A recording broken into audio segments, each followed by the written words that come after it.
DD किसान, बदलते भारत की शान।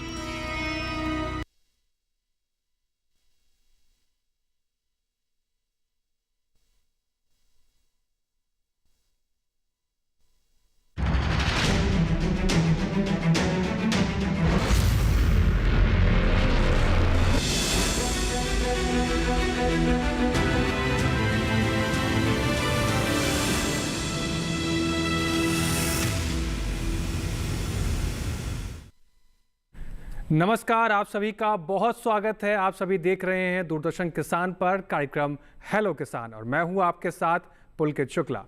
हेलो किसान एक ऐसा कार्यक्रम जिसमें हम कृषि के क्षेत्र से जुड़े हुए कुछ एक ऐसे विषय लेकर आपके सामने हाजिर होते हैं जिसके जरिए आपकी खेती किसानी में परिवर्तन लाया जा सके और आपके लागत को कम कर आपके मुनाफे को बढ़ाया जा सके। इस कार्यक्रम में आपका सीधा सरोकार होता है और इस कार्यक्रम में आपकी भूमिका बहुत महत्वपूर्ण होती है क्योंकि आप इस कार्यक्रम में सीधा जुड़ते हैं अपने सवालों के साथ और हमारे साथ जो एक्सपर्ट पैनल जुड़ता है वो आपके सवालों के जवाब देता है। हेलो किसान कार्यक्रम का उद्देश्य है कि हमारे किसान भाइयों को जो हो रही समस्याएं हैं उनका समाधान किया जा सके, उनकी समाधान को हल कर उनको उचित उपाय बताए जा सके।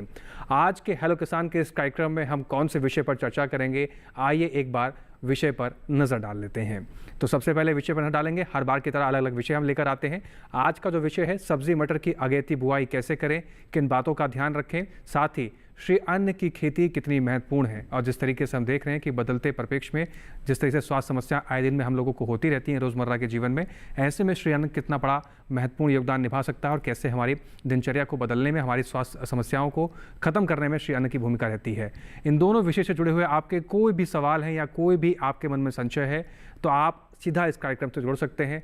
आपको बस टोल फ्री नंबर का इस्तेमाल करना है। आप हमारा टोल फ्री नंबर इस्तेमाल कर सकते हैं। टोल फ्री नंबर नोट कर लीजिए हमारा 1800-1130-60, 1800-1130-60। फ़ोन करते समय किसान भाई एक चीज़ का विशेष रूप से ध्यान रखें कि आप अपने फ़ोन में पर्याप्त नेटवर्क की व्यवस्था कर लें, साथ ही साथ अपने टेलीविज़न की आवाज़ को कम रखें ताकि एक बेहतर संवाद स्थापित हो सके और जो समाधान आपको बताए जा रहे हैं उसको सुनने में आपको कोई समस्या ना हो। साथ ही आप हमारे व्हाट्सअप का इस्तेमाल भी कर सकते हैं अपना कोई भी सवाल पूछने के लिए। व्हाट्सअप नंबर नोट कर लीजिए 8800-520-717। व्हाट्सअप करते समय एक चीज़ का विशेष रूप से ध्यान रखें कि आप जहां से मैसेज कर रहे हैं अपना नाम और जगह का नाम लिखना ना भूलें। इसके अलावा ईमेल का इस्तेमाल करके भी आप हमारे इस कार्यक्रम के साथ जुड़ सकते हैं, अपना सवाल पूछ सकते हैं। आप हमारी ईमेल आईडी नोट कर लीजिए। हमारी ईमेल आईडी है hellokisan2015@gmail.com। तो इन 3 माध्यमों का इस्तेमाल कीजिए और इन विषय से जुड़े आपके कोई भी सवाल हैं तो आप हमारे इस कार्यक्रम से सीधा जुड़ सकते हैं। अब वक्त हो गया है उन लोगों से मिलने का जो इस कार्यक्रम की आन बान शान है और आपकी समस्या का समाधान करते हैं, यानी कि जो एक्सपर्ट हैं उनसे मिलवा देते हैं आपको। आज हमारे साथ डॉक्टर ब्रिज बिहारी शर्मा जी मौजूद हैं। आप एसोसिएट प्रोफेसर हैं रानी लक्ष्मीबाई केंद्रीय कृषि विश्वविद्यालय झांसी उत्तर प्रदेश से। आपका बहुत स्वागत है सर। इसके साथ ही हमारे साथ डॉक्टर समर्थलाल मीणा जी हैं। सर आपका भी बहुत स्वागत है। आप हैं प्रधान वैज्ञानिक शस्य विज्ञान संभाग IRI पूसा नई दिल्ली से। तो चर्चा की हम शुरुआत करेंगे इन दोनों खास मेहमानों के साथ, लेकिन सबसे पहले डॉक्टर ब्रिज बिहारी शर्मा जी का रुख करते हैं। डॉक्टर ब्रिज बिहारी जी, अगर हम बात करें सब्जी मटर की अगेती बुआई को लेकर, मौजूदा समय में मटर की बुआई कब समय में की जा सकती है, कितने समय से कितने समय के भीतर कर लेनी चाहिए जिससे हमारे किसान भाइयों को उचित फायदा हो सके? किसान भाइयों बहुत बहुत सभी को नमस्कार। जैसा कि आज का जो टॉपिक है बहुत ही महत्वपूर्ण जो चयन किया है, मैं इसके लिए इनका बहुत धन्यवाद देता हूं कि सब्जी मटर की अगेती जो खेती करते हैं किसान भाई, इसका मुख्य फायदा रहता है कि इनकी जो उत्पादन तो होता ही है, इससे आय में अधिक वृद्धि होती है। क्योंकि सामान्यतः जो मटर की खेती होती है वो रबी के मौसम में नवंबर में जिसकी बुआई होती है, सामान्य जो खेती करते हैं, लेकिन उसका उत्पादन बाजार में दिसंबर के अंत या जनवरी के प्रथम सप्ताह में आता है, तो उसमें बाजार भाव में कम उसका मिलता है। तो किसान भाई अगेती जो मटर की खेती करें वो 25 सितंबर से लेकर सितंबर का अंतिम सप्ताह और अक्टूबर का प्रथम सप्ताह, यह इस कारण संभव हो सका है क्योंकि इस तरह की कुछ किस्मों का विकास हुआ है ताकि हम अगेती फसल को ले सकते हैं। और अगेती फसल का फायदा यही है विशेषकर कि किसान भाई सामान्यतः क्या करते हैं कि धान की कटाई करते हैं, उसके बाद दिसंबर में गेहूं की बुआई करते हैं, तो बीच में जो कम समय मिलता है उस समय में एक तरह से एक मुनाफे की फसल हम ले सकते हैं क्योंकि उसका ड्यूरेशन है, जो अवधि है बहुत ही लघु रहेगी, छोटी रहेगी और अगेती फसल बाजार में आएगी तो किसानों को अतिरिक्त आमदनी देगी और वो जो क्रॉपिंग सिस्टम है किसानों का उसमें यह बहुत ही फिट रहती है। तो अगेती किस्म के लिए मैंने जैसे बताया कि सितंबर के अंतिम सप्ताह में अभी से तैयारी करें किसान भाई, उनके बीजों को लाने की व्यवस्था करें। लेकिन किस्म का चुनाव जो है वो बहुत ही महत्वपूर्ण रहता है, क्योंकि जैसे जो सामान्य है वो किस्में मध्यम अवधि की रहती हैं और उच्च अवधि की रहती हैं। और अगेती सब्जी की जो मटर की खेती है उसमें क्या रहता है कि लघु अवधि रहेगी और सामान्यतः जो वानस्पतिक वृद्धि होती है शुरुआती अवस्था में रहती है, वो अधिक तापमान के प्रति इसमें सहनशीलता होनी चाहिए ताकि इसमें अंकुरण अच्छा से हो सके। विशेषकर किसानों को फायदा इसीलिए होता है क्योंकि जब इसकी तोड़ाई रहती है, जो दिन रहते हैं इसके 55 से लेकर के 65 दिन में तैयार हो जाती है, बाजार में आ जाती है, तो किसान भाइयों को जो भाव मिलता है वो तो औसतन 70 से 80 रुपए किलो तक ये बाजार में इसका भाव मिल जाता है अगेती आने से जी। तो यह बहुत ही फायदेमंद है और इसकी खेती करके किसान भाई न केवल आय में अधिक वृद्धि कर सकते हैं बल्कि यह लेग्यूमिनस क्रॉप है। इस तरह की फसल है जो मिट्टी में नत्रजन जो वातावरण में रहता है अतिरिक्त उसका भी स्थिरीकरण करके मृदा के स्वास्थ्य को भी सुधारती है और जो लाभदायक जो जीवाणु रहते हैं उनकी जो संख्या रहती है मिट्टी में उनको भी बढ़ाती है, ताकि हमारे आय के साथ साथ उत्पादन भी बढ़ता है और मृदा की जो स्वास्थ्य है और जो संपूर्ण हम इकोलॉजी की बात करते हैं उसमें भी यह बहुत ही उत्पादकता बढ़ती है। बिल्कुल, तो सब्जी मटर की अगेती बुआई बहुत महत्वपूर्ण फसल है एक तो मटर, और जिस तरीके से डॉक्टर ब्रिज बिहारी जी ने बताया कि किस तरीके से आप अपनी आय को बढ़ा सकते हैं इस फसल का अगर चुनाव करते हैं, लेकिन बहुत सी ऐसी खास बातें हैं जिनका आप ध्यान रख कर आगे बढ़ें इस खेती में। क्या बारीकियां हैं उसको और विस्तार से समझेंगे, लेकिन उससे पहले इस विषय से जुड़ी हुई एक खास रिपोर्ट पर आइए नजर डाल लेते हैं।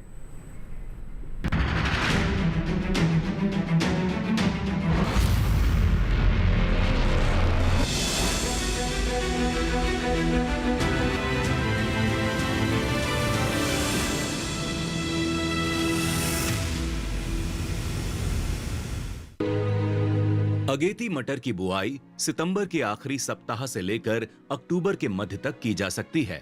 मटर की खेती के लिए दोमट और हल्की दोमट मिट्टी सही रहती है। किस्मों की बात करें तो किसान मटर की अगेती किस्मों जैसे आजाद मटर 3, काशी नंदिनी, काशी मुक्ति, काशी उदय और काशी अगेती किस्में लगा सकते हैं। इन किस्मों की सबसे खास बात यह है कि ये 50 से लेकर 60 दिनों में तैयार हो जाती हैं। इससे खेत जल्दी खाली हो जाता है और किसान दूसरी फसलों की बुआई भी कर सकते हैं। हालांकि किस्मों का चयन अपने इलाके के हिसाब से करना अच्छा रहता है। बुआई के लिए प्रति हेक्टेयर 80 से लेकर 100 किलोग्राम बीज की जरूरत होती है। मटर को बीज जनित रोगों से बचाने के लिए मैंकोजेब 3 ग्राम या थीरम 2 ग्राम प्रति किलोग्राम बीज की दर से उपचारित करना चाहिए। मटर की अगेती किस्मों के लिए पंक्ति से पंक्ति और पौधे से पौधे की दूरी 30 बाय 6 से लेकर 8 सेंटीमीटर काफी रहती है। खेत की तैयारी करते समय प्रति हेक्टेयर 20 से 25 टन सड़ी गोबर की खाद के साथ 40 किलोग्राम नाइट्रोजन, 60 किलोग्राम फास्फोरस और 50 किलोग्राम पोटाश का उपयोग करें। बुआई के 15 दिन के बाद पहली सिंचाई करें। इसके बाद पौधों में फूल आने पर ही सिंचाई करें।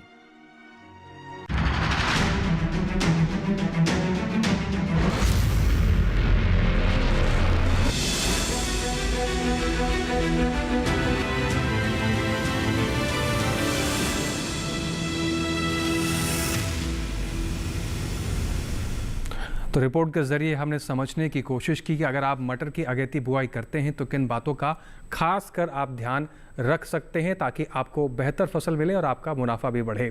चर्चा को आगे बढ़ाएंगे, डॉक्टर मीणा जी का रुख कर लेते हैं अब। डॉक्टर मीणा जी, जैसे कि आज हमारा दूसरा विषय है श्री अन्न की खेती।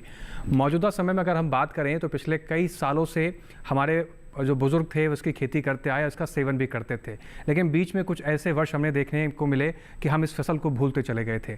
ऐसे समय में प्रधानमंत्री नरेंद्र मोदी जी ने हम सबको एक बार फिर से याद दिलाया कि कृषि अन्न एक बहुत महत्वपूर्ण अन्न है और इसका इस्तेमाल कर हम बहुत कुछ हासिल कर सकते हैं। न केवल आर्थिक रूप से मजबूत हो सकते हैं बल्कि हम स्वास्थ्य के रूप से भी मजबूत हो सकते हैं। और हमने देखा कि पिछले वर्ष में पूरा 1 साल श्री अन्न को डिनोट किया गया। श्री अन्न कितनी महत्वपूर्ण फसल है और किसान भाई इसका अगर खेती करते हैं तो क्या उनको फायदा हो सकता है? बिल्कुल, देखिए पुलकित जी, जैसे कि आपने बोला कि ये जो मोटे अनाज है इनका बहुत बड़ा महत्व है हमारे खाद्य में। और आपको पता होगा कि 2023 को पूरे विश्व ने ये मोटे अनाज का वर्ष मनाया है और हमने भी उस दिशा में बहुत काम किया है। जितने भी हमारे वैज्ञानिक हैं, जितने भी हमारे किसान भाई हैं, उन्होंने काफ़ी भागीदारी निभाई है इसमें। और हमारा जो मेन उद्देश्य है कि जो श्री अन्न जो हैं इनको हम दोबारा से अच्छे से उनको उगाएं और उनसे ज़्यादा पैदावार हम पैदा कर सकते हैं। कि जैसा कि आपको पता है कि देखो, हम पहले बात करते थे खाद्य सुरक्षा की, खाद्य सुरक्षा में तो हम लोग पहले से ही वो हो चुके हैं, सेल्फ रिलायंट हो चुके हैं, लेकिन अब हम बात करते हैं पोषण सुरक्षा की। बिल्कुल।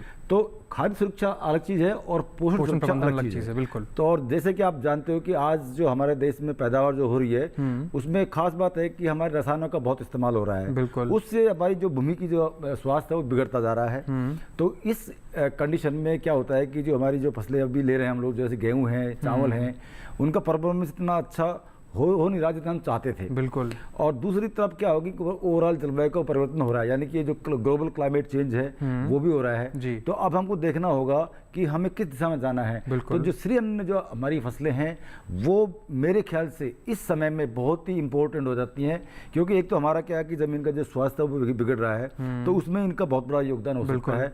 दूसरा क्या है कि हमारा जो पोषण सुरक्षा की बात करते हैं तो उसमें ये जो श्री अन्न है इनके दानों में बहुत ज़्यादा पोषण है, यानी कि इसमें जितने भी आपके माइक्रो न्यूट्रिएंट हैं वो आ जाते हैं, प्रोटीन है, कार्बोहाइड्रेट है और विटामिन है और बहुत सारी ऐसी चीज़ें हैं जो मतलब हमारे राइस और व्हीट में नहीं मिलती है। और दूसरी बात है कि इनको पैदा करने के लिए हमें ज़्यादा कुछ करने की आवश्यकता नहीं होती है।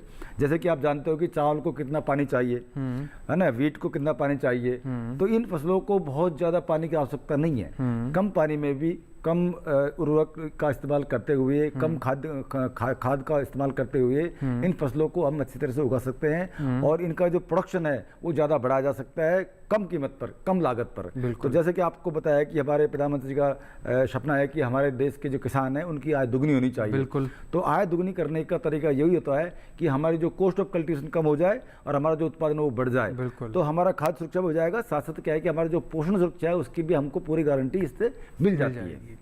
जी, तो बहुत महत्वपूर्ण बात है कि न केवल हमें खाद्य सुरक्षा को बेहतर करना है बल्कि पोषण सुरक्षा भी आज के समय में बहुत महत्वपूर्ण हो चुकी है, क्योंकि हम देखते हैं कि जिस तरीके से हमारी दिनचर्या और जिस तरीके का हमारा खान पान है ये कहीं ना कहीं हमें बहुत ज़्यादा नुकसान पहुंचा सकता है अगर सही समय पर हम सचेत नहीं होंगे और अपने खाद्यान्न के जो प्रोडक्ट्स हैं उसको सही तरीके से सही दिशा में इस्तेमाल नहीं करेंगे। आगे बढ़ेंगे, कुछ और बारीकियों पर चर्चा करेंगे, लेकिन उससे पहले इस विषय से जुड़ी हुई एक खास रिपोर्ट पर आइए नज़र डाल लेते हैं।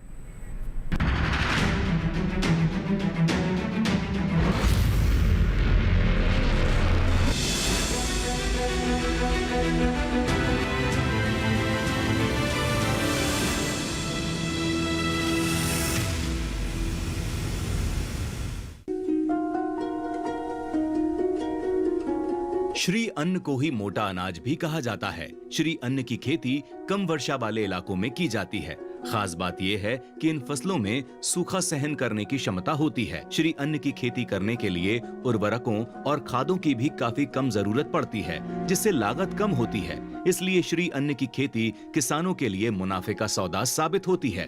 बुआई की बात करें तो रागी बोने के लिए 10 से 12 किलो बीज 1 हेक्टेयर के लिए काफी रहते हैं, जबकि कोदो बोने के लिए 8 से 10 किलो बीज 1 हेक्टेयर के लिए काफी रहेंगे। रागी बोते समय पंक्ति से पंक्ति की दूरी 20 से 25 सेंटीमीटर और पौधे से पौधे की दूरी 10 सेंटीमीटर रखें। वहीं कोदो बोते समय पंक्ति से पंक्ति की दूरी 25 से 30 सेंटीमीटर और पौधे से पौधे की दूरी 10 सेंटीमीटर रखें।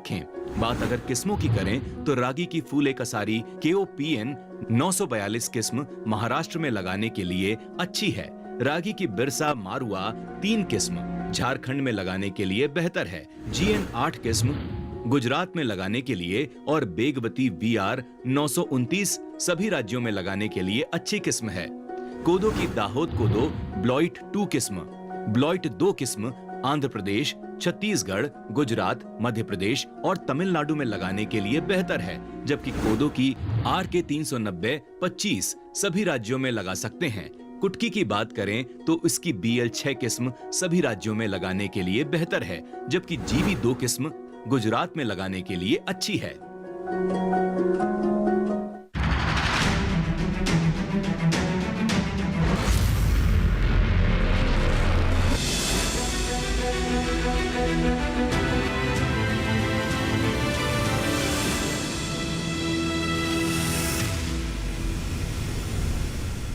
कुछ खास बातें हमने इस रिपोर्ट के जरिए देखी कि श्री अन्न की खेती को करने को लेकर क्या बातें ध्यान में रखकर आगे बढ़ सकते हैं। किसान भाई, चर्चा को आगे बढ़ाते हैं।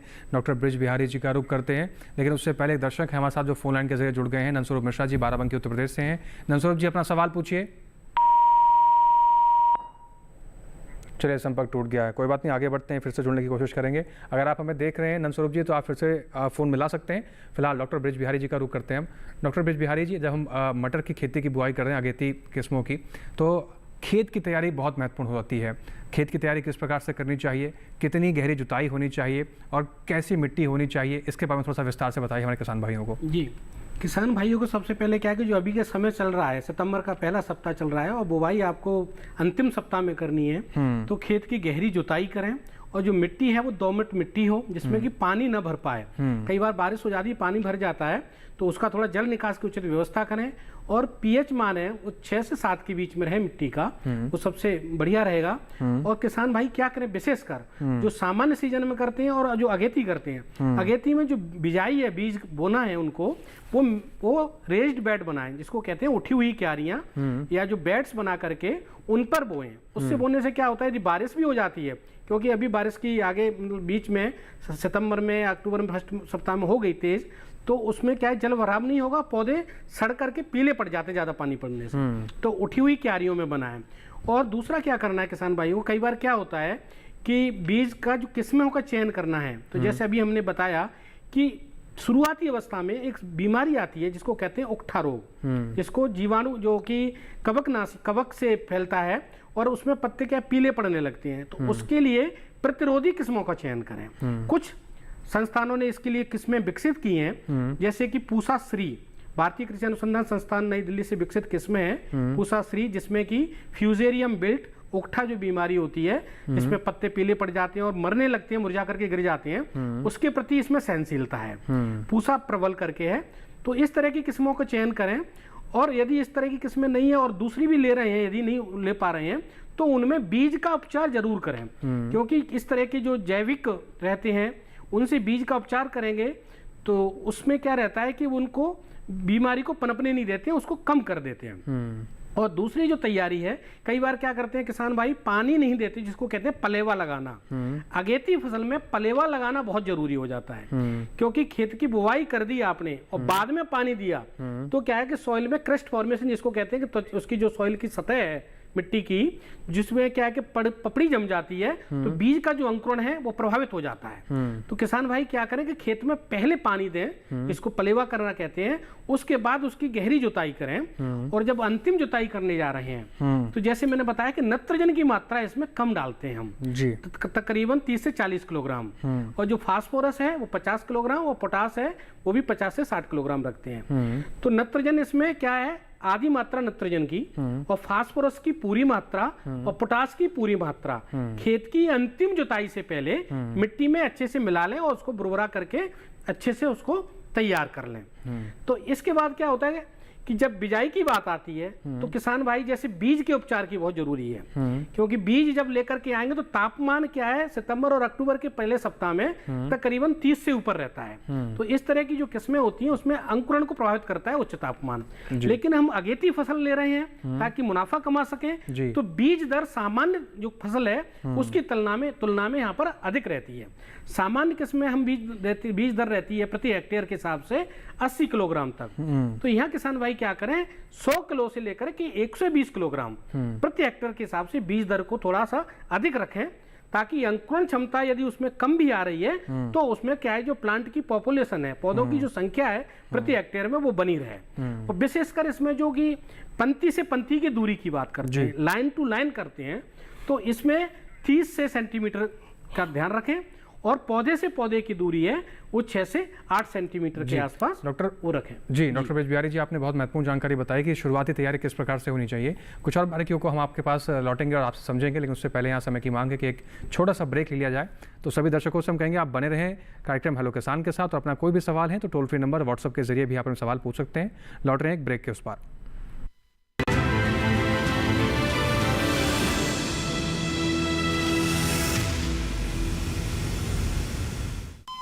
अरे सुन तो। मुझे क्या सुनाना चाहते हो? जो सुनाओ मेरी सौतन को। किसको? अरे वही तुम्हारा मोबाइल फोन जिससे सुबह शाम दिन रात चिपके रहते थे और कहते थे किसान कॉल सेंटर से बातें हो रही हैं। अच्छा ये बात है। हाँ क्यों, क्या हुआ, अब बात नहीं होती क्या? अब तो झट से बात हो जाती है। ऐसा क्या? हाँ, अब तो ज्यादा लाइनें और खास तकनीक के कारण खेती के माहिरों से तुरंत बात हो जाती है। और अगर कभी लाइन व्यस्त हो तो अपनी समस्या फोन पर रिकॉर्ड करा दो, वहाँ से फोन आ जाता है और समस्या की हल का मैसेज भी आ जाता है। ये देखो आ गया। अरे वाह, इसका मतलब इंतजार की घड़ी अब खत्म। हाँ।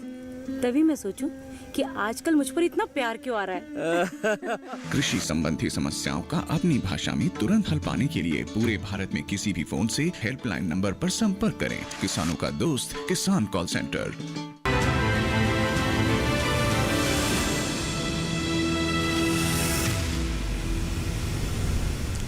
ब्रेक के बाद एक बार फिर से आप सभी का स्वागत है। आप देख रहे हैं कार्यक्रम हेलो किसान। चर्चा को आगे बढ़ाते हैं, लेकिन उससे पहले एक दर्शक हैं हमारे साथ जो फोन लाइन के जरिए जुड़ गए हैं। सुशांत हैं उड़ीसा से। सुशांत जी, आपका सवाल क्या है? अपना सवाल पूछिए। सुशांत जी, आप तक आवाज पहुंच रही है तो अपना सवाल पूछें। मटर की उन्नत किस्मों के उसी के बारे में जानना था। जी, मटर की उन्नत किस्मों क्या है उसी के बारे में जानना था। मटर की उन्नत किस्में कहाँ से मिल सकती है, ये सवाल है आपका? हाँ जी, डॉक्टर बिज बिहारी जी हमारे दर्शक हैं, इनका सवाल है कि मटर की उन्नत किस्में कहाँ से प्राप्त करें। जी सुशांत जी, मटर की उन्नत किस्में आपके आसपास यदि कोई कृषि विज्ञान केंद्र है वहाँ से आप संपर्क करें, वहाँ से तो मिलती हैं। नहीं, नेशनल सीड कॉरपोरेशन है जो NSC है, वो भी जो उन्नत किस्में हैं उनका वो बीज उत्पादन करके और वो किसानों को उपलब्ध कराती हैं। यदि आपके आसपास कोई संस्थान है जिसमें मैं बता रहा हूँ उन्नत किस्में, क्योंकि आप उड़ीसा से हैं तो वहाँ पर जो रिसर्च इंस्टीट्यूट ICR के भी हैं तो वहाँ पर भी आप जाकर के संपर्क कर सकते हैं और ले सकते हैं। वो किस्में जैसे मैंने बताया अभी पहले भी, काशी नंदिनी है, काशी उदय है और इस तरह की किस्में नेशनल सीड कॉरपोरेशन है वो भी NSC बेच रहे हैं। जी, तो सुशांत जी, आप नज़दीकी KVK या फिर ICR के इंस्टीट्यूट से संपर्क करके आप इस तरह की उन्नत किस्में प्राप्त कर सकते हैं और उम्मीद करेंगे कि आप ये किस्में लगाकर अच्छा उत्पादन लेंगे और आपकी आमदनी भी होगी। फिलहाल डॉक्टर मीना जी का रुख कर लेते हैं, आगे बढ़ते हैं। डॉक्टर मीना जी, जब हम मोटे अनाज की खेती की बात करते हैं तो मुख्यतः ज़्यादातर बात होती है ज्वार और बाजरा की, लेकिन क्या आपको ये चीज़ लगती है कि अगर रागी, कोदो या कुटकी की बात करें तो कहीं ना कहीं इन फसलों के उत्पादन में कमी देखने को मिलती है और किसान भाई इन फसलों को लगाने में थोड़ा पीछे हटते हैं, इसकी वजह क्या है?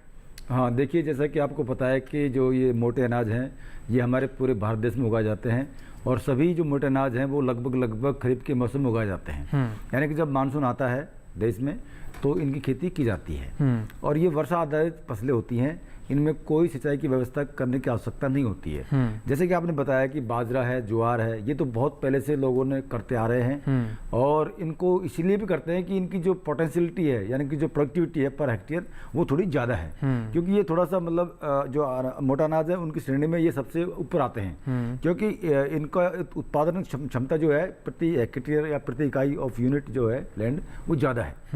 तो जैसे बाजरा है हमारे लगभग पूरे नॉर्थ इंडिया में, पूरे उत्तरी भारत में इसको पैदा किया जाता है और इसकी जो पैदावार है वो भी प्रति हेक्टेयर ज़्यादा होती है बजाय रागी के या कुटकी या कोई दूसरा और मोटे अनाज हैं उनसे ज़्यादा होती है।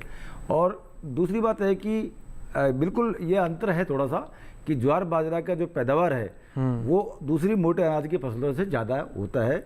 उसमें एक जेनेटिक करैक्टर होता है किसी भी पौधे में, तो उनका जो अगर आप प्रबंधन करेंगे, अच्छे से प्रबंधन करेंगे तो मैं समझता हूं कि उनका भी आप उत्पादन बढ़ा सकते हैं, लेकिन आपको उसके लिए वैज्ञानिक खेती पद्धति का उपयोग करना होगा और आप बिल्कुल अच्छी फसल, अच्छी किस्में लेंगे फसल की तो डेफिनेटली आपकी ज़्यादा पैदावार होगी। क्योंकि हम लोग अभी तक क्या करते आए हुए हैं, हमने भी जो हमारे जो कृषि वैज्ञानिक हैं उन्होंने भी ज़्यादातर बाजरा और ज्वार के जो वैरायटीज़ हैं उनके इम्प्रूवमेंट में ज़्यादा काम किया है, दिया है, ज़्यादा ध्यान दिया है। जी। तो उनकी वैरायटी बहुत अवेलेबल आपको मिल जाएंगी। लेकिन और दूसरी जो हमारी जो मोटे अनाज की फसलें हैं उनमें उन्नत किस्मों का ज़्यादा अभी इम्प्रूवमेंट नहीं हुआ है, तो उनमें भी इस दिशा में भी हमारे कृषि वैज्ञानिक काम कर रहे हैं और आने वाले समय में आपको अच्छी किस्में उपलब्ध कराई जाएंगी, जिससे क्या है कि उनकी जो प्रोडक्टिविटी है प्रति हेक्टेयर के हिसाब से वो बढ़ जाएगी और जब प्रोडक्शन बढ़ जाएगा तो डेफिनेटली आपको उसका करने का भी आपको थोड़ा इंसेंटिव मिलेगा।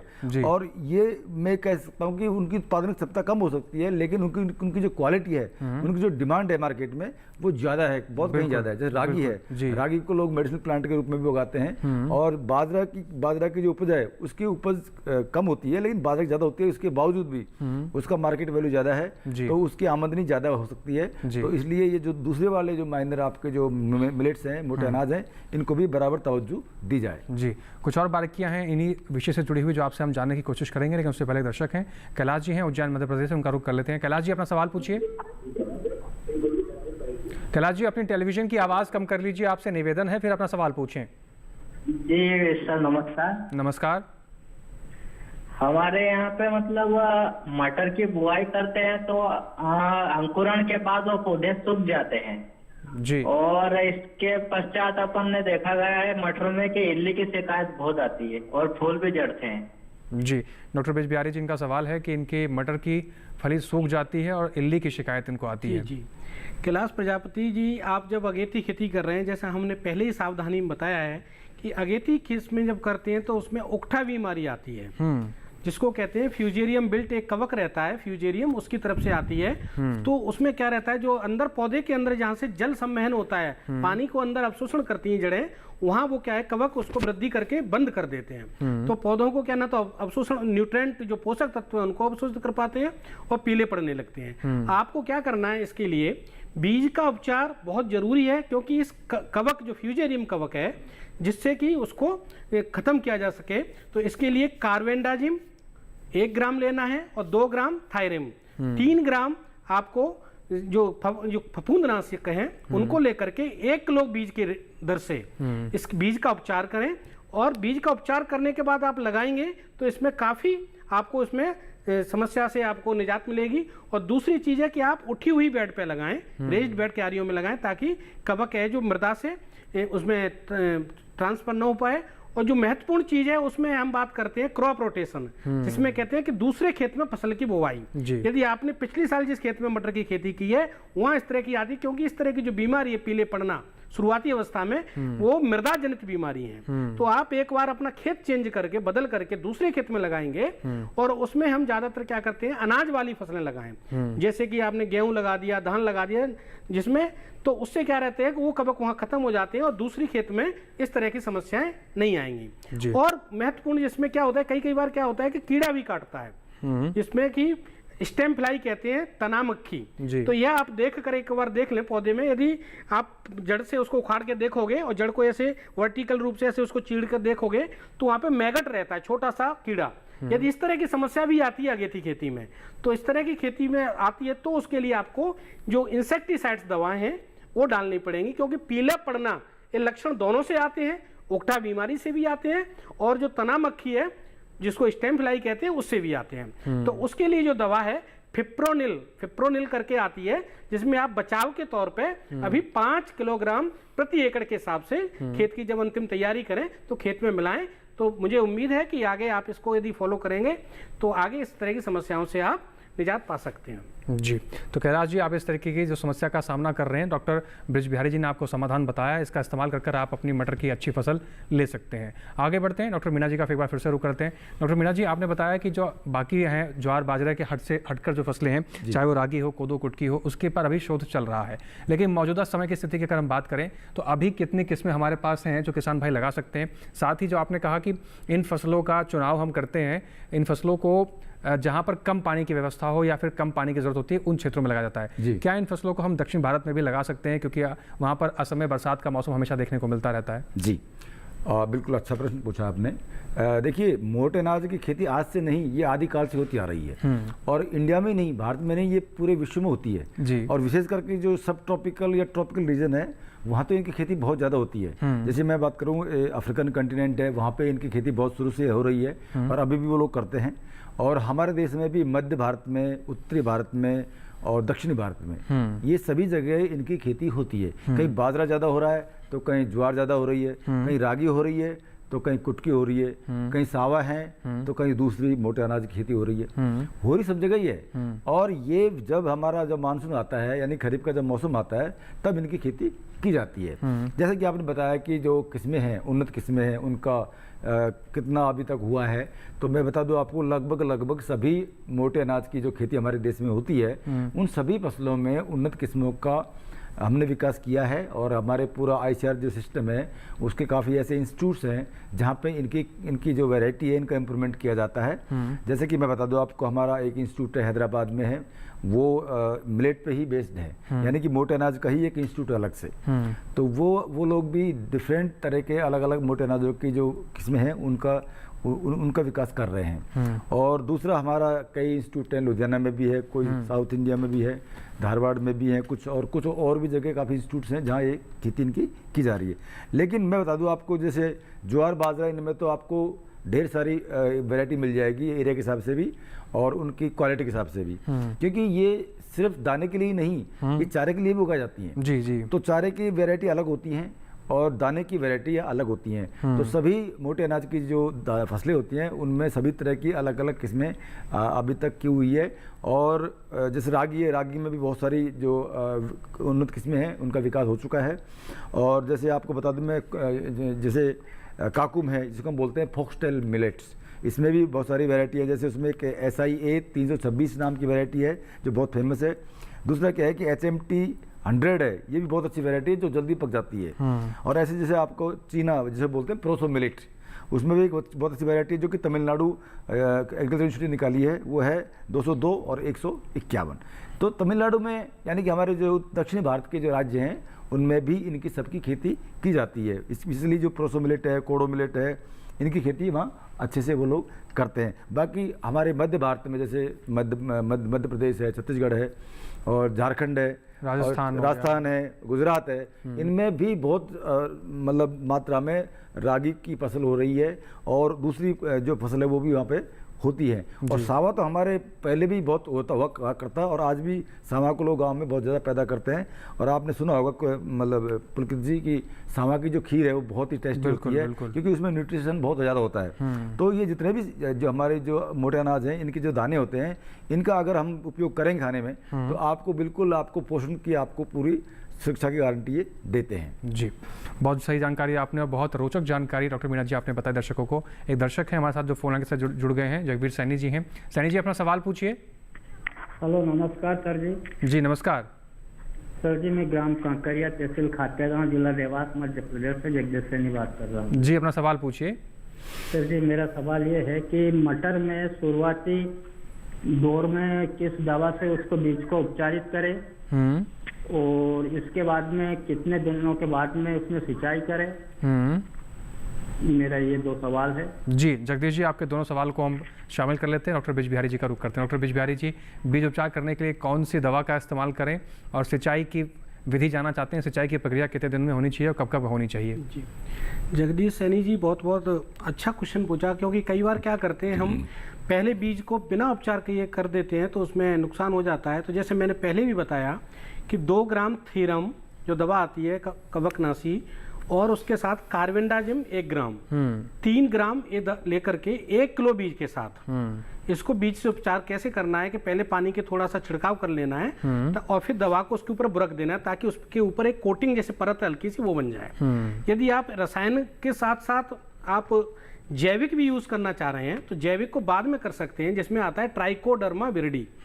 तो ट्राइकोडर्मा विरिडी के बीज उपचार करते हैं तो वह भी बहुत लाभदायक पाया गया है मटर के लिए। तो उसका क्या करें, 5 ग्राम रखें ट्राइकोडर्मा विरिडी का पाउडर को और 1 किलो बीज के लिए 5 ग्राम की दर से उसको बीज को उपचार करें जी। और यदि आप पहली बार उस खेत में कर रहे हो खेती तो वहां पर क्या है कि राइजोबियम कल्चर का उपचार करना ना भूलें, क्योंकि क्या होता है पहले से लगातार कर रहे हो तो वहाँ पे राइजोबियम जो कि बहुत ही लाभदायक हमारा सूक्ष्म जीव है वो यहाँ पे रहता है, लेकिन नए खेत में नहीं रहता।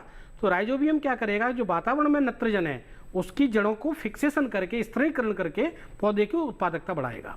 तो राइजोबियम का भी पैकेट जैसे बताया मैंने 1 से 2 किलोग्राम राइजोबियम का कल्चर 1 हेक्टेयर के लिए मटर के लिए उपयुक्त रहता है।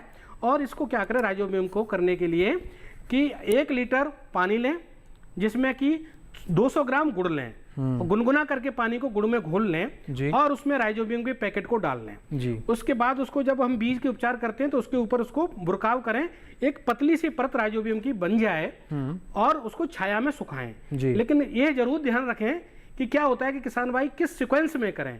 कई बार मैंने बता दिया फंजीसाइड का भी करना है तो आपका राइजोबियम का करना है, तो इसके लिए याद रखने के लिए मैं थोड़ा इसमें बताऊंगा FIR। सबसे पहले फंजीसाइड कवकनाशी है उनका उपचार करें, उसके बाद इंसेक्टिसाइड जैसे मैंने स्टेम फ्लाई अभी आरा मक्खी बताई उसके लिए, उसके बाद में राइजोबियम। जी। राइजोबियम जो कि जीवित है उस तरह का उसको लास्ट में करें। कुल मिलाकर अगर इन 3 बातों का बहुत मुख्य रूप से ध्यान रखेंगे तो किसान भाई अच्छी तरीके से बीजोपचार कर पाएंगे और उनकी फसल है उनको अच्छी आगे उपज भी देगी और मुनाफा भी कमा पाएंगे।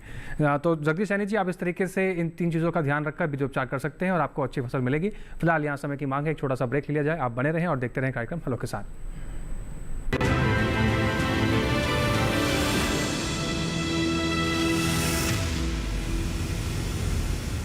डीडी किसान ने कर ली है तैयारी, यहाँ मिलेगी पशुपालन की हर एक जानकारी, घर आंगन से लेकर व्यवसायिक फार्म तक, मुर्गी पालन से लेकर रेगिस्तान के जहाज तक। बीमारियों से पशुपालक बिल्कुल ना हो परेशान, विशेषज्ञ करेंगे आपकी समस्या का समाधान। देखिए अपना पशु चिकित्सक हर रविवार शाम 6:30 बजे दूरदर्शन किसान पर।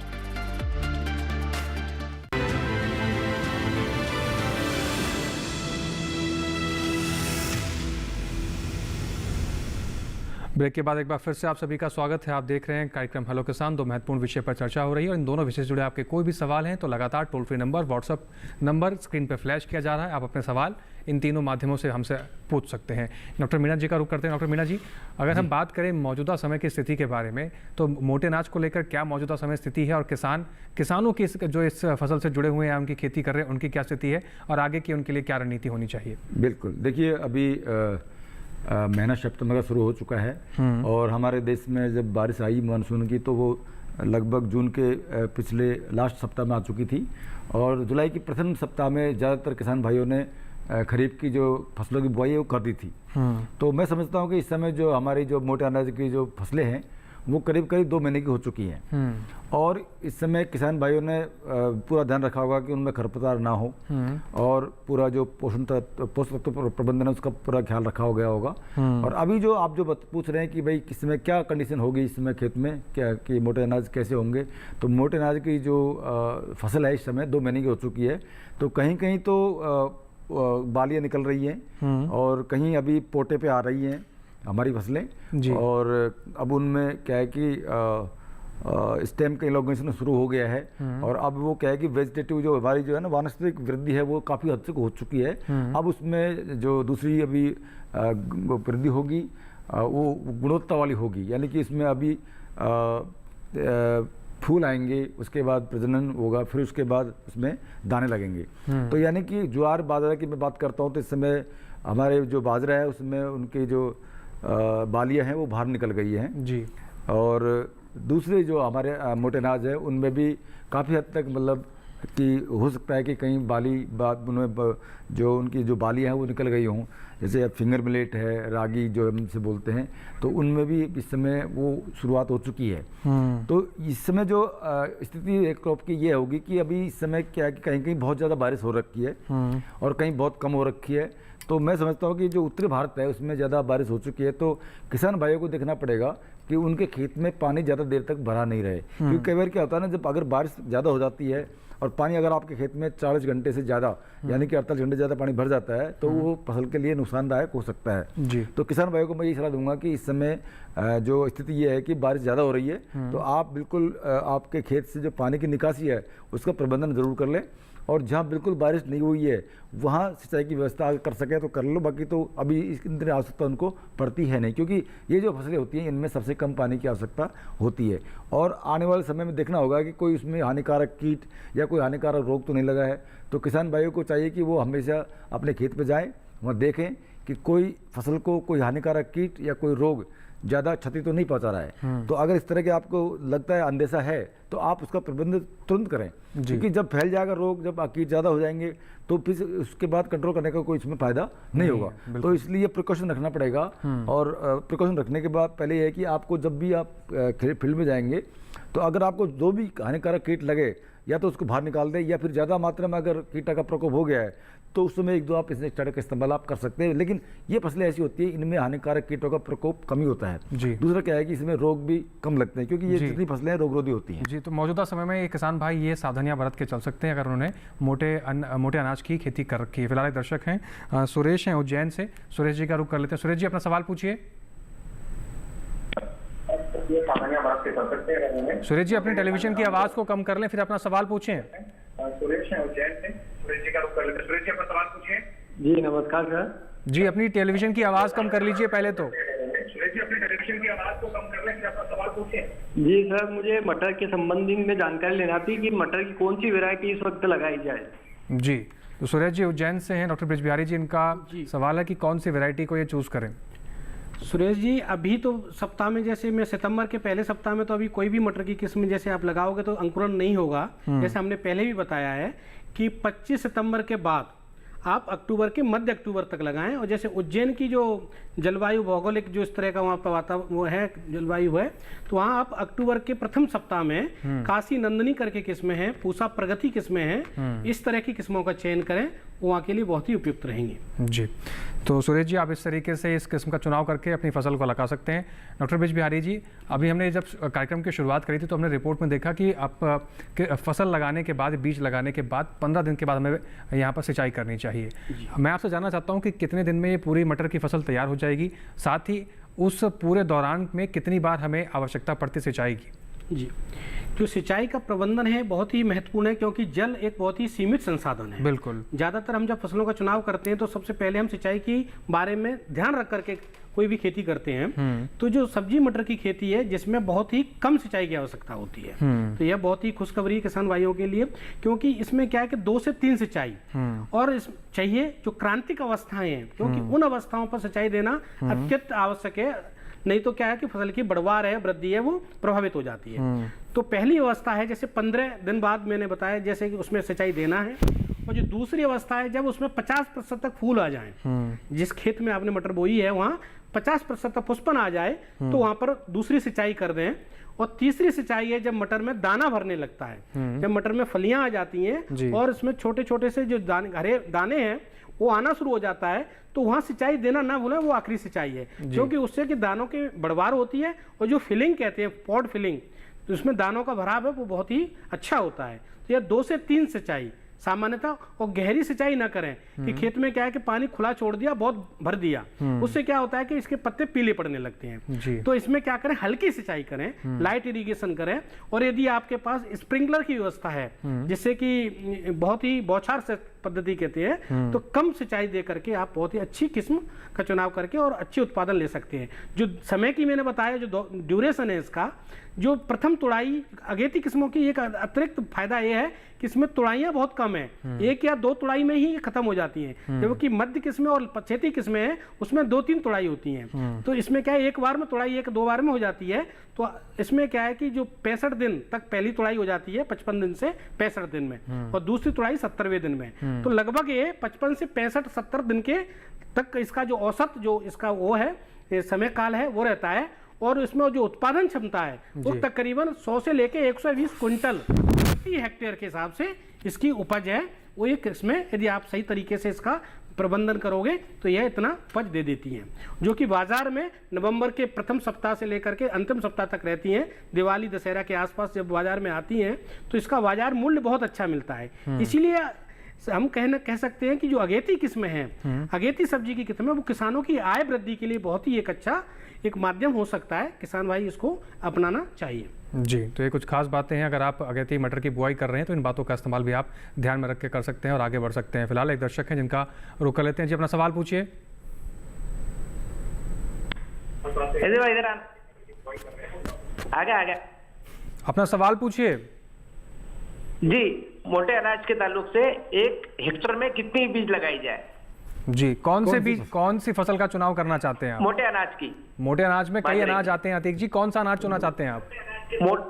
हाँ, बाजरा। जी, डॉक्टर मीणा जी का रुख कर लेते हैं। डॉक्टर मीणा जी, अतीक जी हमारे दर्शक हैं जी जी, और इनका पूछना है कि बाजरे की अगर ये फसल का चुनते हैं तो कितना बीज इनको चाहिए 1 हेक्टेयर के लिए? जी जी, देखिए बाजरा की अगर आप खेती करना चाहेंगे तो उसमें जो बीज की जो मात्रा होती है वो 3 से लेकर 4 किलोग्राम प्रति हेक्टेयर के हिसाब से आप दे सकते हैं। तो क्योंकि ये दाना इसका छोटा होता है तो जो हमारी जो क्रॉप है वो प्रति हेक्टेयर के हिसाब से उसकी रिक्वायरमेंट है वो करीब 4 किलोग्राम प्रति हेक्टेयर के हिसाब उसका इस्तेमाल कर सकते हैं। लेकिन डिपेंड करता है एक्चुअली जो सीड रेट जो होती है उस पर डिपेंड करता है कि आप सीड कहाँ से ले रहे हैं और सीड की क्वालिटी क्या है, उसमें कितना % जर्मिनेशन है, कितना पौधा, कितने बीज उगते हैं, कितने नहीं उगते। तो हम ये मानते हैं कि जो भी हम बीज लाएंगे तो वो लगभग 80% उगते हैं। 80% की जर्मिनेशन अगर है तो आप 4 से 4.5 किलोग्राम बीज प्रति हेक्टेयर के हिसाब से आप डाल सकते हो। लेकिन किसान भाई क्या करते हैं, ज़्यादा बीज डाल देते हैं। ज़्यादा बीज डालने से क्या होता है, एक्चुअली आपकी जो बालियाँ हैं वो इतनी अच्छी नहीं होंगी और उसमें जो बीज बनेगा वो इतना बोल्ड नहीं बनेगा, यानी कि इतना मोटा नहीं बनेगा। वैसे तो बहुत सारी किस्में हैं, लेकिन जो अच्छी जो फसलें होती हैं, अच्छी जो किस्में हैं उनमें हाइब्रिड सबसे इम्पोर्टेंट होती है। और हाइब्रिड की जो पैदावार है वो ज़्यादा इसलिए होती है क्योंकि उसमें हर बार हम नया बीज उसमें इस्तेमाल करते हैं। कंपोजिट भी लोग लेते हैं, लेकिन किसान भाई को मैं कहना चाहूँगा कि अगर आपको सिर्फ दाने के लिए खेती करनी है तो उसमें आपको हाइब्रिड का यूज करना चाहिए। और रही बात चारे के लिए, अगर चारा का आप फसल उगा रहे हैं तो उसकी बीज की मात्रा थोड़ी ज़्यादा होनी चाहिए। तो जब हम चारे की बात करते हैं तो करीब 4.5 से लेके 5 किलोग्राम हम बाजरा का बीज डाल देते हैं जी। और जिसमें क्या है कि तना मोटा नहीं होना चाहिए। जितना ज़्यादा डालोगे उतना बढ़िया आपका जो चारा है वो स्वादिष्ट होगा, वो उनको पशु अच्छी तरह से खाएंगे, चाव से खाएंगे, क्योंकि उनमें बहुत टेस्टी होते हैं वो। अगर मोटा जब डंठल बन जाता है तो उसमें पशु चारा इतना अच्छा उसको हम नहीं मानते हैं। जी, तो कुल मिलाकर आप अतीक जी इन बातों का ध्यान रख सकते हैं। अगर बाजरे फसल चुनाव करते हैं तो इतना ही आप जो डॉक्टर साहब ने आपको बताया इस हिसाब से ही बीज का चुनाव कीजिए और अच्छा उत्पादन लेंगे, आप उम्मीद करते हैं। चर्चा को आगे बढ़ाएंगे, कुछ और सवालों को शामिल करेंगे और कुछ और बारीकियों को समझेंगे, लेकिन उससे पहले यहाँ वक्त हो गया एक छोटे से ब्रेक का। आप बने रहें और देखते रहें कार्यक्रम हेलो किसान।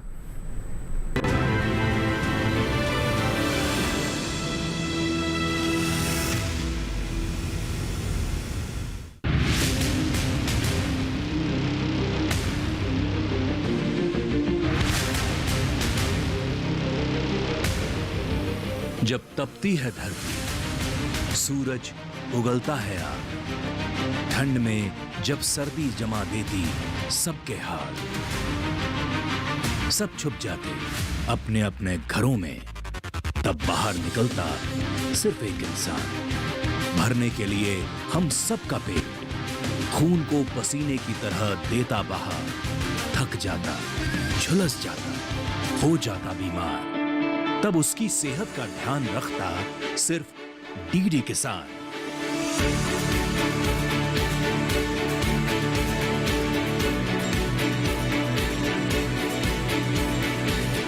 देखिए स्वस्थ किसान शनिवार शाम 6 बजे लाइव सिर्फ दूरदर्शन किसान चैनल पर।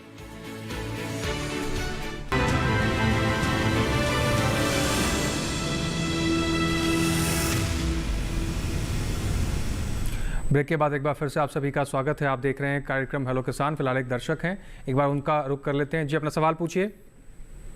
नागेंद्र जी, अपना सवाल पूछिए। हेलो जी, नागेंद्र जी अपना सवाल पूछिए।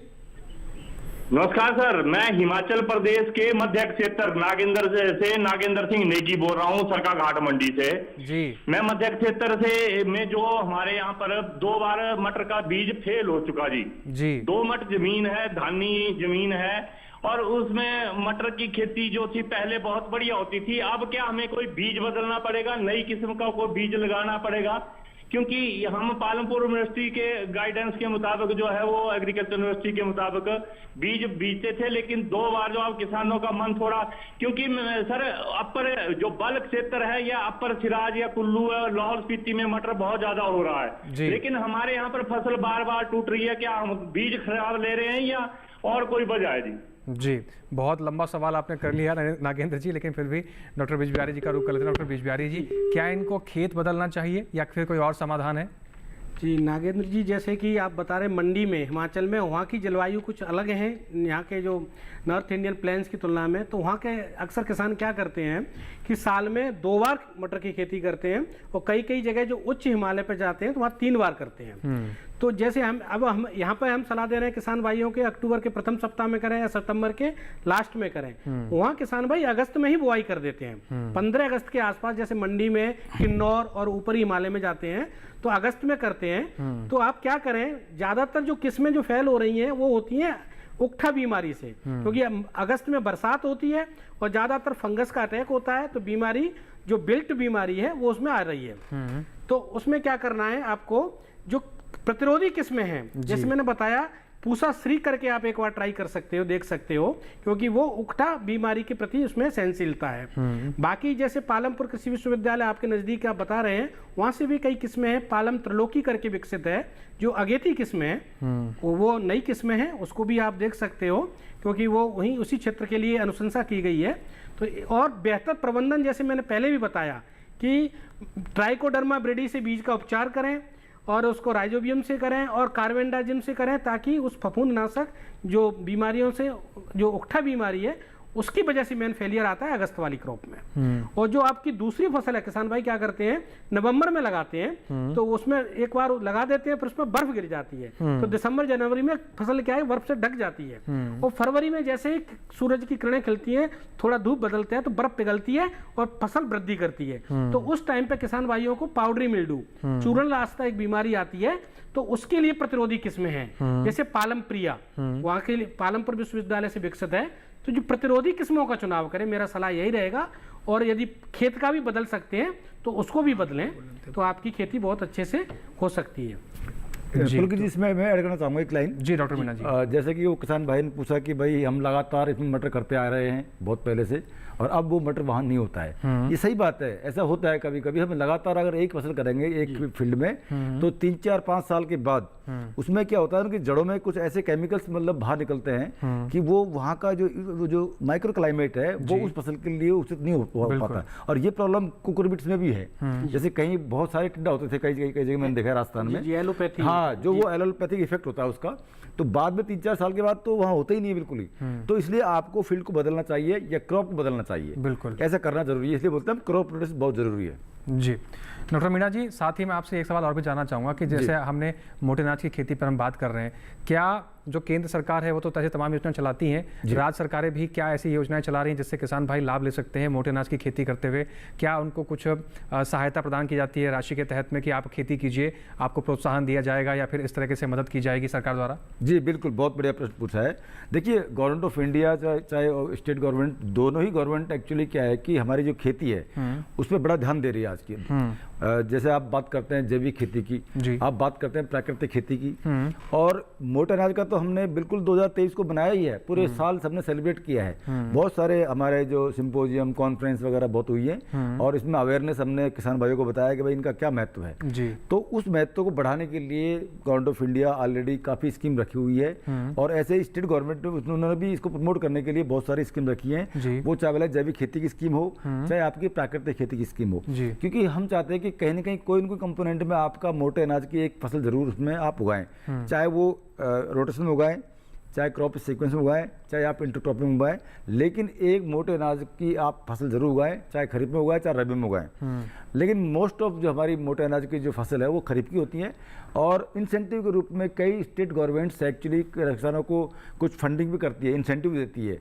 जैसे मेरे को एग्जैक्ट पता नहीं है कितना अमाउंट देती है, लेकिन गवर्नमेंट ऑफ स्टेट गवर्नमेंट उसको प्रमोट करने के लिए बहुत सारे इंसेंटिव दे रही है। और जैविक खेती में तो दे ही रही है, ऑलरेडी स्कीम चल रही है काफ़ी, और उसको प्रमोट करने के लिए कई तरह की परंपरागत कृषि योजना है, उसके तहत भी आप उसको प्रमोट किया जा रहा है।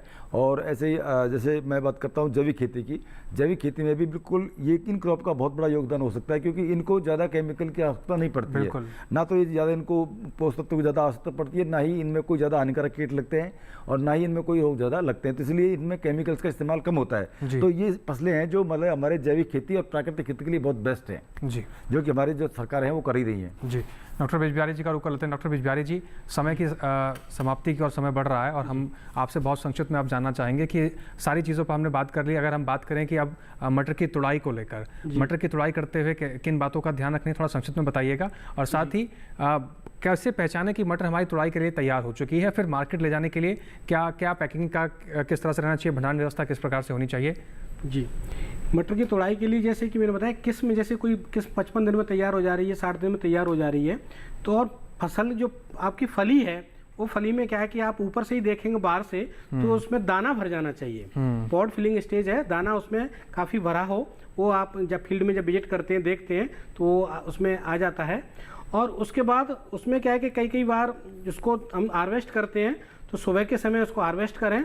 और पैकेजिंग के लिए जो जालीदार इस तरह के जो नेट के जो जूट के उस तरह के बैग्स आते हैं, उसमें छोटे छोटे साइज के 50 किलो के आसपास उनको रखें और उसके बाद इसका ट्रांसपोर्ट करें। और कोल्ड स्टोरेज में इसको 1-2 दिन तक रख सकते हैं, ज़्यादा नहीं रख सकते। फिर उसको हमें मार्केट में अपना इसको बेचने के लिए इसको ले जाना चाहिए।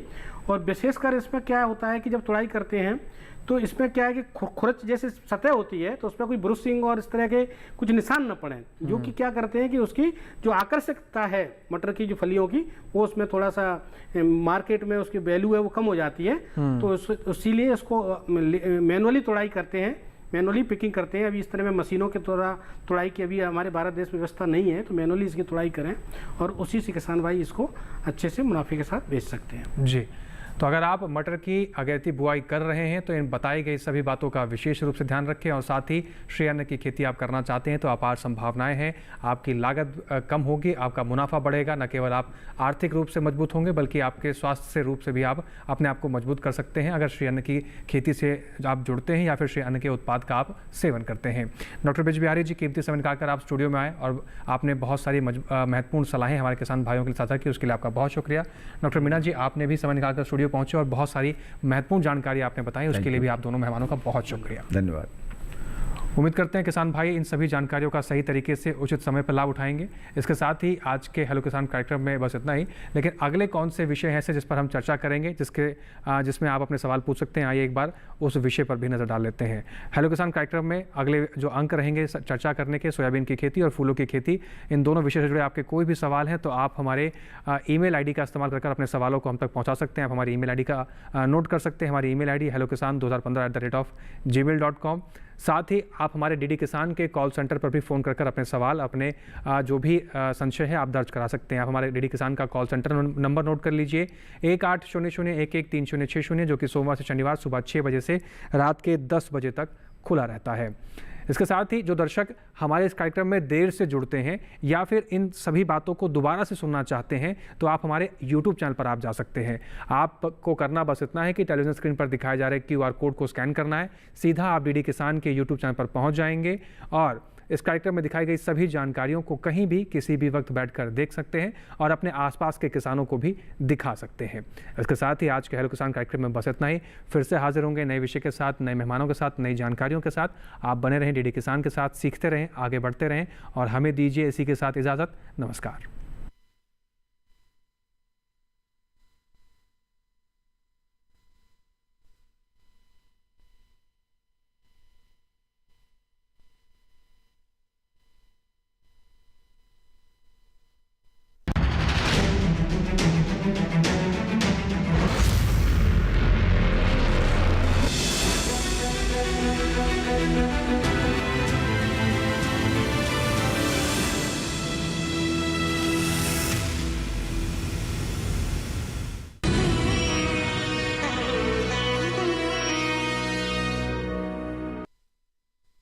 हमको ना एक ही बात का चिंता लगता है कि लड़का कहीं फोकसबाज ना हो।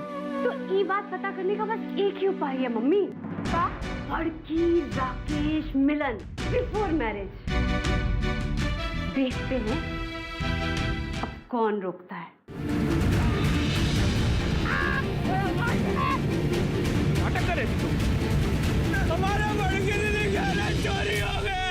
देखिए छुटकी छुटंकी सोमवार से गुरुवार रात 8:30 बजे, पुनः प्रसारण प्रातः 11:30 बजे, सिर्फ डीडी नेशनल पर। देश का पहला चैनल, देश का अपना चैनल। आर्यन का बिहेवियर बहुत अग्रेसिव होता जा रहा है। लेकिन एक छोटा बच्चा दो अलग अलग तरह से कैसे बिहेव कर सकता है? आर्यन के टीचर्स को उससे कुछ प्रॉब्लम है। मेरा एक्सपीरियंस ये कहता है उसके पेरेंट्स उसकी तरफ ज्यादा ध्यान नहीं दे रहे। I know my son very well. और आईपैड में कुछ गेम्स तो मिले हैं। 6 बच्चे जो इस गेम को खेल रहे हैं उन्होंने सुसाइड अटेम्प्ट कर लिया। रोब्लॉक्स खेलने वाले कई लोग बड़ी एज ग्रुप के भी होते हैं और कई लोग क्रिमिनल्स भी होते हैं। आपके घर एलेक्सा है? देखिए साइबर क्राइम की दुनिया बच के रहना हर रविवार सुबह 9 बजे और रात 9 बजे सिर्फ डीडी नेशनल पर। फसल में कीट लगा हो या कोई बीमारी, पशुपालन में हो कोई दिक्कत या चाहिए कोई जानकारी, फोन उठाएं, नंबर मिलाएं और कहें हेलो किसान। हेलो किसान। हेलो किसान। हेलो किसान सोमवार, बुधवार और शुक्रवार शाम 6 से 7 बजे सिर्फ डीडी किसान पर।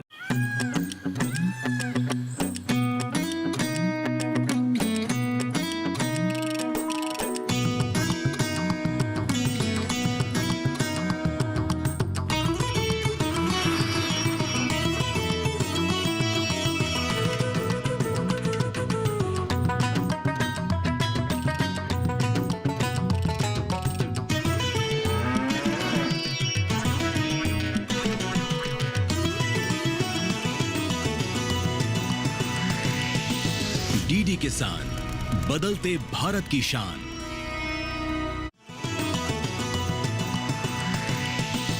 डीडी किसान, बदलते भारत की शान।